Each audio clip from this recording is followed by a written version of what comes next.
Hello everyone, in this video I'll be showing you the best fighter subclass mods in Baldur's Gate 3 patch 7. This is the 5e classes getting adapted into the game, and there's a ton of really cool ones here. So we got ourselves things like the Arcane Archer, the Banneret, the Psy Warrior, the Rune Knight, and the Samurai. Now I do have some other ones to show off, but I'll be doing these all in a different video. So for like the Barbarian, we got Battle Rager, Giant, Storm Herald, Zealot, and then even things like the Ranger gets the Horizon Walker here. And the Monk also has a bunch of different ones, like the Astral Self, Way of the Kensai, which is a weapon-using monk, very cool, Way of the Long Death, and Way of the Sun Soul. But this video is going to be focused primarily on the fighter here. So I'll be going over the full leveling on each of these. Now, they do go past level 12, so they do have a few extra benefits that they give at higher levels. But I'll be going over all of that in this video, so you get to see a full snapshot of what these are all about. So we obviously going to take the fighter there, and ability scores don't matter for the purpose of this video. But we'll go first with the Arcane Archer, because this is a really fun subclass, combining things like archery with a little bit of spell casting. Now, this gives us a few different things here. So we get our Arcane Archer lore, which we can't actually select here, unfortunately. It does require another mod there. It's not been updated for the next level or the next patch. But we do have some pretty cool options like Banishing Arrow, which use Abjuration magic to banish a target. It must succeed a Charisma saving throw. Beguiling Arrow, which will beguile the target, giving 2d6 psychic damage, and then you can choose one of your allies within 9 meters, and the target must succeed a Wisdom saving throw or to become charmed by that ally that you select. So this is great for protecting your teammates. Bursting Arrow gives us a force damage arrow. It detonates after attacked and pushes back creatures 3 meters. Enfeebling Arrow, this is they all have really cool icons, but this one does 2d6 necrotic damage, and the target must succeed a Constitution saving throw, or the damage is halved until the start of your next turn. Gasping Arrow gives 2d6 poison, and its speed is reduced by 3 meters, and it takes a 2d6 slashing damage the first time on each of its turns after it moves without teleporting, and it has a strength saving throw, or if it gets helped, it can remove that status. Piercing Arrow does 1d6 piercing damage, and it fires forward a 9-meter line before disappearing. And it hits everyone in the area, so it's kind of like a lightning bolt for arrows, and they take that extra 1d6 piercing damage. Seeking Arrow is cool. It's kind of like a magic missile. So if the target's within the weapon's range, there's a path long enough for it to travel. It does its way through the magically, and plus extra 1d6 force damage. And then we also have Shadow Arrow here, doing 2d6 of psychic damage, and a creature hit by this arrow must succeed a Wisdom saving throw or be unable to see farther than 1.5 meters away until the start of your next turn. These are pretty cool. I really like the Piercing Arrow. That's a very powerful one. We'll go with Enfeebling Arrow just to show these off. You also get to pick some weapon proficiencies in Arcana or Nature, so we can go with that there. We'll get this updated in the future to show this off, but they also get Arcane Lore and the Arcane Shot charges to give them the ability to do those weapon attacks. Level 4, we get ourselves a feat, so you can just take the strength up. Again, not focusing too heavily on the stats for this. So level 5, obviously we get that extra attack, and then a little bit more damage there. And level 6, we get ourselves another feat, so we'll just go with that there. And I was just going to show you a little bit of the combat for this as well. Magic Arrow, you gain the ability to infuse arrows with magic. Whenever you fire a non-magical arrow from a short bow or longbow, it overcomes resistances and immunity to non-magical damage. So basically your attacks become magical no matter what you're using. And Curving Shot, whenever you miss an attack with a magic arrow, you can use a bonus action to reroll that attack within 18 meters. So this is cool. And then we get to pick another one of these Arcane Shots. So it's pretty sweet options here, and yeah, psychic damage obviously being pretty powerful, so we'll go with that. Get ourselves another feat here, so we'll just take that, and then at level 9 we get our Indomitable saving throw. That's standard for every fighter. Level 10 we get another Arcane Shot here, so awesome choices we got. Shadow damage doesn't exist, but we get the ability to make that damage type turn into psychic, which is arguably better than it would be. We'll just go with that there. And then since I got the mod, it actually won't let me go past level 12, so that's funny. But yeah, we get our extra damage shots here, so you can do things like your Piercing Arrow. So you can see there, it hits in a long straight line, so you can hit multiple targets with this if you set up. And we also have things like our Beguiling Arrows, and our shadow arrows here. So these add additional psychic damage and blind the target. So pretty cool. And then there's that curving shot using a bonus action to re-roll it. And then we can just go ahead again with our attacks. And yeah, we also got a few different options here. So these are my items that I have on there.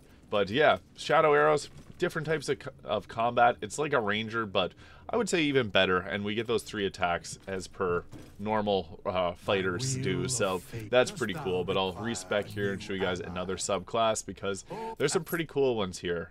So we got Withers talking in a loop here. All right, there we go. Back to the fighter. Let's go with our base choices there. So for this next level, I will go with the samurai because I want to show that one off next. I think that one's a very unique one as well. So with the samurai, we get our fighting spirit. So the samurai's intensity in battle can shield them and help them strike true. Samurai is a fighter who draws an implacable fighting spirit to overcome enemies.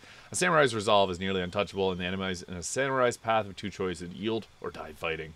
And you get the fighting spirit, so gain advantage on all weapon attack rolls you make until the end of your turn. And you also gain 5 temporary health points. This is a bonus action, and you get to choose an ability from history, insight, performance, or persuasion. Persuasion probably being the best of those there. So yeah, the samurai is pretty cool. Again, some of these aren't the most powerful because the fighter itself is pretty good as is with all the abilities that it gets. So you can't make them too overpowered. And some of them do have levels, additions that they get at level 14, which I unfortunately can't show in this video because the mod to update that hasn't been updated as of yet, so that is just one thing to keep in mind. I'm also using Tav's hairstyle mod and basket full of armor mod to give us a bunch of different unique looks and subclass features. So whenever you make a persuasion check, you gain a bonus equal to your wisdom modifier. And additionally, you gain proficiency in wisdom, intelligence, or charisma saving throws. So you get to pick which one of these saving throws you want to take. Wisdom probably being the most beneficial because things like hold person are a wisdom save. And at level 8, we get ourselves another feat there. And then level 9, obviously Indomitable. Level 10, we get ourselves the Tireless Spirit. So when you roll initiative and have no uses of fighting spirit remaining, you gain 1 use. So you can go ahead with a little bit further of that. And then improved extra attack at level 11. Level 12 giving us that feat. So pretty cool. This one's fun. The samurai does get another feature at level 14. We lost Mizora there, but yeah, we also have the ability to use. You have to be in combat to use the fighting spirit. So this is kind of like a rage charge, giving you advantage on all weapon attack rolls, and 10 temporary health. So that's pretty good, honestly, because we can go in and burst damage. So that's honestly quite a powerful subclass, and it's a fun one to use as well. So next, I'll show off the, this one's not going to be as strong of a subclass, but it's still a very interesting one, and it's true to the old rule set, so we'll just go with the fighter there, and level 3, we get our subclass, so we'll just take that there, and it's the, we'll go with the Banneret, or Banneret. A Banneret is a knight who inspires greatness in others by committing brave deeds in battle. The mere presence of one's hamlet is enough to cause some orcs and bandits to seek easier prey. A lone Banneret is a skilled warrior, but a Banneret leading a band of allies can transform even the most poorly equipped militia into a ferocious war band. So we have the rallying cry. When you use your second wind, you can choose up to 3 creatures within 18 meters of you. Each one regains 3 temporary regains 3 health points, my bad, and provided the creature can see or hear you. So that's nice, giving it a little bit of healing to your teammates. This is adapted true to the actual actually what it's supposed to be like, so it's not as strong as the others, but it's still a cool one if you want to use this for like your own role-playing purposes. So yeah, I just wanted to include this one in it because I mean it is a fighter subclass and it's pretty interesting. So I guess we can get ourselves our persuasion, pretty nice there. And we also get subclass feature Royal Envoy. So knights of the high standing are expected to conduct themselves with grace.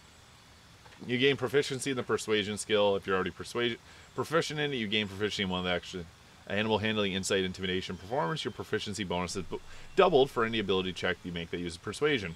So this is great if you want to make a good aligned character, because persuasion rolls are very common for good aligned characters. So yeah, it's an interesting one. Not strong, but still, it's one of those ones that you use just to like for role-playing purposes. At level 10, whenever you use your action surge, you can choose 1 creature within 18 meters of you that's allied. That creature can make 1 melee or ranged attack with its reaction, provided that it can see or hear you. So yeah, another really nice benefit here. We can give ourselves basically commanding strike on us using action surge. So this was adapted really well. Despite not being the most powerful in 5e, it's still a very cool one. So yeah, that's pretty nice. And we'll go into here and go back to show us the next subclass.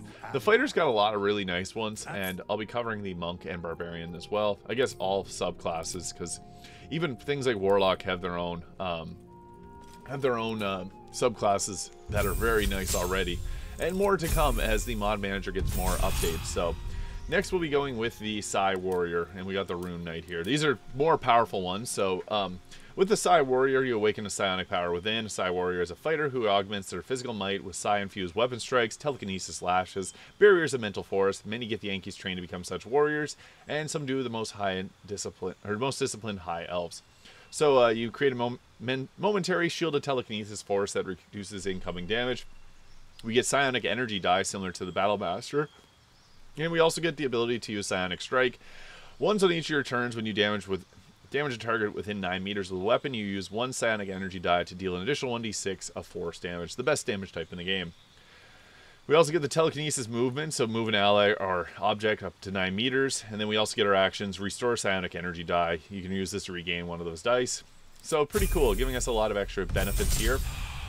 We get ourselves a feat there, and then at level 5 we get ourselves the extra attack, so pretty standard for the fighter here. And then we get ourselves another feat. The fighter obviously getting multiple feats, which is pretty nice.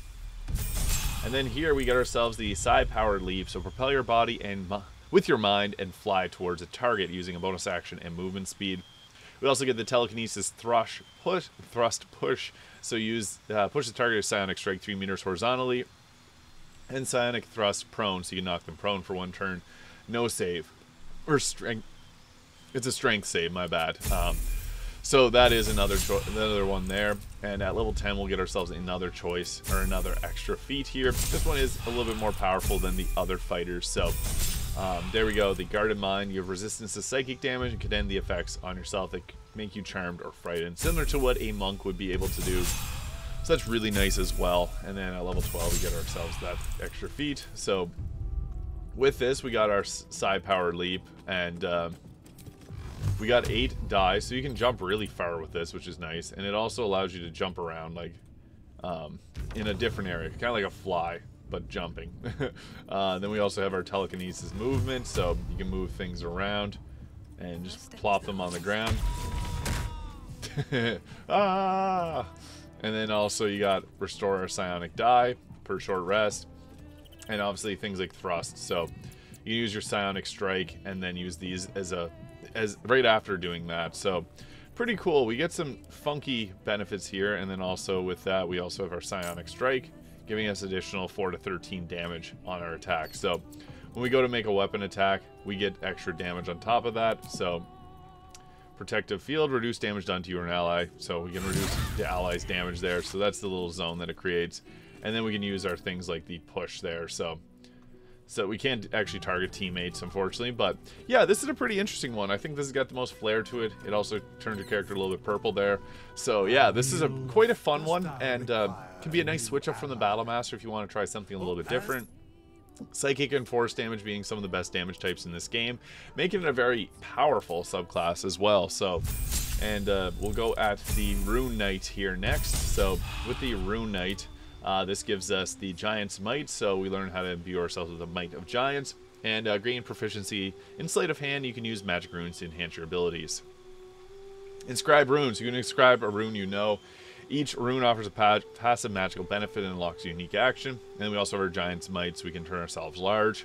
And then also with this, we got our rune. So, Cloud Rune. So, inscribing a rune that emulates the deceptive magic of some cloud giants to gain advantage on Sleight of Hand and Deception. Fire Rune. Craftsmanship's a great smith to get expertise in Sleight of Hand checks.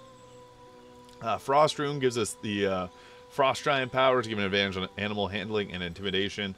And then a Stone Rune, giving advantage on insight and dark vision. So you can pick your runic magic there. And then at level 4, we get ourselves another feat here. So you can take whatever you want for your feats. At level 5, you get our extra attack. You guys know the deal. We can also replace our runes if you want to swap some out. So that's nice. Some of the subclasses that got added to the mod manager already don't allow you to actually do that. So it's nice to see that as an option here. At level 7, we get a runic shield, so use your reaction to force an attacker to reroll an attack roll against one of your enemies. That's pretty nice. And then also we get to pick some more runes. So we have our previous two, but we also have the rune of Hill Rune. So Hill Giant, giving saving throws against being poisoned and resistance to poison damage.